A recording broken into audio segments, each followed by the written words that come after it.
Susan B. Anthony, 1820 to 1906. The gavel pounded. The verdict came down. Guilty. Judge Ward Hunt declared that Susan B. Anthony had committed a crime when she voted in the presidential election. He ordered her to pay a $100 fine. Anthony did not stand silent when the verdict was read. She objected to laws made by men, under a government of men, interpreted by men, and for the benefit of men. She told Judge Hunt, "The only chance women have for justice in this country is to violate the law, as I have done and as I shall continue to do." In standing up for her right to vote, Anthony was carrying on a family tradition. She grew up in a Quaker family. Like many Quakers, her family worked to support social causes such as ending slavery and the temperance movement. Temperance sought to limit or end the sale of alcohol. Anthony worked as a teacher from 1839 to 1849. During that time, she remained involved in the temperance movement. She attended a temperance rally in Albany, New York in 1852. But because women weren't allowed to speak at rallies, she was denied the opportunity to speak.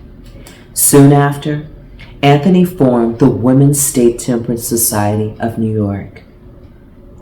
Anthony's experience at the New York rally stayed with her. She came to believe that no one would take women in politics seriously unless they had the right to vote. Anthony teamed up with fellow activist Elizabeth Cady Stanton from the National Women's Suffrage Association in 1869. Anthony had long supported both the abolition of slavery and equal rights for African Americans. After the Civil War, the 15th Amendment to the U.S. Constitution gave the vote to black men, but not to women of any color. Because of this, Anthony opposed the amendment. She believed that its passage would set back the women's suffrage movement. Anthony was tireless in her work for women's rights. She started petitions to help women gain the right to own property and to vote.